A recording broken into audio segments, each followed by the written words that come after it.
Assalamualaikum adik-adik semuanya, ketemu lagi dengan belajar bersama Mutiara.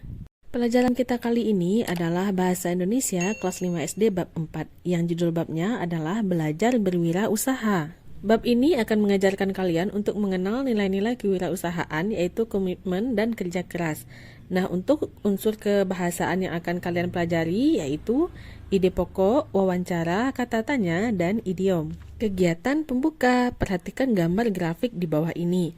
Apa informasi yang bisa kalian dapatkan dari gambar berikut dan apa yang kalian sukai? Sebelumnya pada gambar ada gambar beberapa buah-buahan.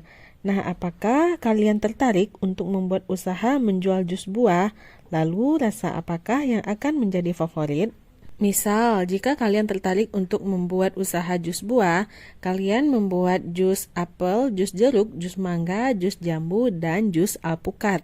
Nah, jika kalian menjual 3 rasa jus saja, buah apa yang dipilih? Berdasarkan grafik, pilihlah 3 buah jus yang paling banyak disukai. Jika dilihat dari grafik, jus yang paling banyak disukai yaitu jus mangga, kemudian alpukat, lalu jus jambu. Jadi, jika hanya boleh 3 saja jus buah yang akan kamu jual, pilihlah buah-buahan tersebut. Jika kalian hendak membuat usaha menjual jus buah, rasa apakah yang akan menjadi favorit?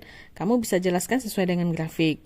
Lalu jika kalian hendak menjual 3 rasa jus saja, buah apakah yang akan kalian pilih? Mengapa?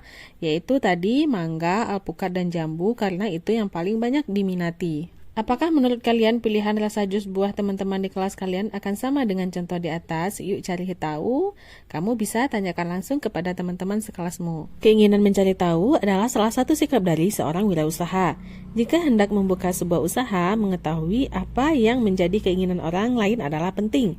Apa saja sikap lain yang harus dimiliki seorang wirausaha? Mari belajar dengan membaca teks berikut ini. Judulnya, Dari Pedagang Asongan Hingga Pemilik Perusahaan. Pada mulanya, Nadia Hersa Ursula Permana hanya seorang gadis yang menyukai susu karena segudang manfaatnya bagi kesehatan. Setelah remaja, dia mulai menjajaki bisnis susu kemasan.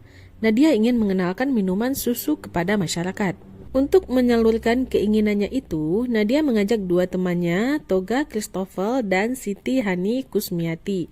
Mereka mulai memasarkan susu pada tahun 2016 dengan modal kecil dan nama dagang Klinik Susu. Nadia dan kedua temannya harus berjuang untuk memasarkan produknya. Nadia termasuk orang yang bermental baja. Dia rela mengangkat sendiri produknya dari satu tempat ke tempat lain. Bahkan dia menjadi pedagang asongan di acara-acara publik agar produk susunya dikenali masyarakat. Keluarganya sampai menentangnya karena kasihan melihatnya banting tulang seperti itu. Kini Nadia sudah meraih apa yang dicita-citakannya. Perusahaannya yang bernama Klinik Susu atau KS Group sudah dikenal masyarakat. Omset perusahaannya mencapai ratusan juta rupiah per bulan. Usahanya yang sedang naik daun ini juga memberikan peluang kerja kepada banyak orang. Meskipun sudah sukses, Nadia tetap rendah hati. Menurutnya, capaian yang berhasil diraihnya adalah berkat dukungan keluarga dan kerja sama tim di perusahaan. Sebagai pengusaha, Nadia selalu serius dalam mempertahankan kemasan dan standar susunya. Susu kemasan produksinya tidak memakai bahan campuran lainnya. Dengan begitu, manfaat dan kandungan susu yang baik bagi kesehatan akan selalu terjaga. Kepercayaan masyarakat adalah yang terpenting dalam usahanya. Setelah sukses dengan produk susu, Nadia memproduksi yogurt dan keripik. Saat ini, dia berharap bisa mengembangkan bisnis di bidang lainnya. Nadia juga selalu berharap untuk resiko dan tantangan di masa depan. Risiko terbesar suatu usaha adalah gulung tikar. Namun, Nadia memandang semua tantangan itu adalah jalan yang harus dilaluinya untuk mencapai kesuksesan. Seperti kata pepatah, komitmen dan kerja keras tidak akan mengkhianati hasil. Kosakata baru berikut adalah makna dari kata-kata berwarna kuning dari teks di atas, yaitu omset, jumlah uang, hasil penjualan, yogurt, susu fermentasi berbentuk krim dengan rasa agak asam, bisnis usaha dagang, kemasan bungkus, asongan, barang yang dijual dengan cara dijajakan langsung ke pembeli. Sekarang buatlah kalimat menggunakan kata-kata tersebut. Contohnya, usaha kue kering Ibu Arti meraih omset jutaan rupiah setiap lebaran tiba. Lalu ada yogurt. Yogurt terbuat dari susu yang difermentasi. Selanjutnya ada bisnis. Kue pancong merupakan salah satu bisnis yang sedang viral. Selanjutnya ada kemasan. Air mineral itu dijual dalam kemasan plastik. Lanjut ada asongan. Banyak pedagang asongan berjualan di terminal bus. Berbicara, berdiskusi, dan mempresentasikan. Diskusi teks, bekerjalah bersama teman kalian, jawablah pertanyaan di bawah ini dan sebutkan pada paragraf berapa jawaban tersebut ditemukan. Pertanyaan nomor 1, kapan Nadia mulai memasarkan produk susu kemasan miliknya? Nadia mulai memasarkan produk susu kemasan miliknya sejak tahun 2016, ada di paragraf 2. Siapa yang bekerja sama dengan Nadia dalam membuka usaha? Yaitu Nadia bekerja sama dengan dua temannya, Toga Christopher dan Siti Hani Kusmiati dalam membuka usaha, terdapat pada paragraf 2. Nomor 3, di mana Nadia memasarkan produknya pada awal memulai usaha, dia menjadi pedagang asongan pada acara-acara publik, yaitu ada di paragraf 2 juga. Apa nama perusahaan Nadia? Perusahaan Nadia bernama Klinik Susu atau KS, yaitu ada di paragraf 3. Nomor 5, bagaimana cara Nadia mempertahankan kualitas produknya? Nadia mempertahankan kualitas produknya dengan cara tidak memakai bahan campuran, ada di paragraf 4. Saatnya presentasi. Setelah selesai, buatlah rangkuman singkat tentang usaha Nadia menggunakan pertanyaan di atas sebagai panduan. Lalu, presentasikan di depan kelas bergantian dengan teman kalian. Di sini kamu bisa memulai dengan Nadia Hersa adalah seorang pengusaha yang memasarkan produk susu kemasan sejak tahun 2016. Kamu ceritakan juga bagaimana dia memulai usaha dengan temannya. Sampai di masa depan, Nadia berharap dapat mengembangkan bisnisnya di bidang lain. Kerjakanlah sesuai dengan pemahamanmu, lalu presentasikan di depan kelas. Bahas bahasa, ide pokok. Sebuah teks dapat terdiri atas beberapa paragraf. Setiap paragraf memiliki ide pokok. Ide pokok adalah gagasan utama tentang isi teks. Dengan mengetahui ide pokok, kita dapat lebih mudah untuk memahami maksud dari isi teks. Di mana letak ide pokok pada sebuah paragraf? Bagaimana cara menentukan ide pokok? Ide pokok dapat tersurat pada kalimat awal atau kalimat akhir sebuah paragraf. Ide pokok juga dapat tersirat pada keseluruhan isi sebuah paragraf. Hal yang paling penting dalam menentukan ide pokok adalah membaca terlebih dahulu teks yang dimaksud. Lalu tentukan apa inti dari teks tersebut. Mari kita amati isi paragraf 1 dari teks dari pedagang asongan hingga pemilik perusahaan. Pada mulanya, Nadia Hersa Ursula Permana hanya seorang gadis yang menyukai susu karena segudang manfaatnya bagi kesehatan.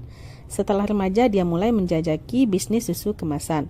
Nadia ingin mengenalkan minuman susu kepada masyarakat. Ide pokok dari paragraf ini adalah informasi singkat tentang pengusaha, yaitu Nadia Hersa Ursula Permana, dan usaha yang dijalankannya yaitu minuman susu. Sekarang bacalah kembali teks dari pedagang asongan hingga pemilik perusahaan dan tentukan ide pokok setiap paragraf. Contoh kamu bisa membuat dengan menggunakan tabel ini. Pada paragraf pertama, ide pokoknya adalah informasi singkat tentang pengusaha dan usaha yang dijalankannya. Bisa lanjutkan dengan membaca paragraf kedua, 3, 4, dan 5 dan isilah ide pokoknya sesuai dengan tabel ini. Bahas bahasa, perhatikan kata-kata bercetak tebal pada teks dari pedagang asongan hingga pemilik perusahaan. Kata-kata tersebut adalah idiom. Idiom adalah gabungan kata-kata yang membentuk makna baru. Idiom digunakan sebagai ungkapan. Contoh idiom, ia dikenal sebagai orang yang tinggi hati di kampungnya. Tinggi hati artinya adalah sombong. Pasangkan idiom dari teks dengan maknanya. Pertama yaitu mental baja. Mental baja artinya adalah pantang menyerah. Lanjut yaitu rendah hati, artinya tidak sombong. Gulung tikar artinya adalah bangkrut. Banting tulang artinya adalah kerja keras. Naik daun artinya adalah terkenal. Bagaimana cara kalian memutuskan makna idiom di atas? Pilihlah jawaban sesuai dengan pengalaman belajar kalian. Apakah itu menebak acak, menebak dengan membayangkan makna dari kata, menebak dengan membaca kalimat pada wacana, atau sebelumnya sudah tahu maknanya. Selain melalui kegiatan belajar ini, kalian dapat mengenal berbagai makna idiom lainnya lewat pencarian di kamus baik buku maupun digital. Berbicara, berdiskusi, mempresentasikan. Kisah kesuksesan Nadia dapat digali melalui wawancara. Mari ingat kembali topik wawancara sewaktu di kelas 4, diskusikan dengan teman sebangku, gunakan pertanyaan di bawah ini sebagai panduan diskusi. Nah, pada kelas 4 kita telah belajar mengenai tentang wawancara. Kamu bisa gali lagi informasinya, apa yang dimaksud dengan wawancara, tujuan melakukan wawancara, cara melakukan wawancara yang baik, dan apa yang harus dipersiapkan agar wawancara berjalan dengan lancar. Dan selain menggunakan tatap muka, adakah cara lain untuk mendapatkan informasi dari narasumber? Semuanya telah dibahas di kelas 4. Kamu bisa cek video-video tentang bahasa Indonesia kelas 4 SD pada channel ini lagi ya. Di bawah ini adalah contoh pertanyaan yang dapat diajukan ketika mewawancari seorang pengusaha atau wirausaha, yaitu apa jenis usaha yang dijalankan, kapan memulai usaha, mengapa memilih usaha ini, berapa modal yang digunakan untuk memulai usaha, di mana tempat yang dipilih untuk memasarkan usaha. Apakah kalian dapat menambahkan pertanyaan lain? Ayo tunjuk tangan, berbicara dengan lantang agar teman-teman dapat mendengar pertanyaan yang kalian buat. Video selanjutnya kita akan bermain peran, jadi satu menjadi pewawancara dan yang satu menjadi narasumbernya. Nah, sesuai dengan teks yang kita baca tadi, narasumbernya adalah Nadia Hersa dan pewawancaranya adalah Indah. Nah, untuk percakapannya nanti akan kita bahas di video selanjutnya ya. Jadi kamu nantikan video tentang peran wawancara ini di video selanjutnya. Oke, sekian dulu ya video kita kali ini. Nantikan video selanjutnya setelah video ini masih pada channel ini, Belajar Bersama Mutiara. Terima kasih bagi adik-adik yang sudah menonton. Mohon maaf apabila banyak salah. Terima kasih atas perhatiannya. Assalamualaikum.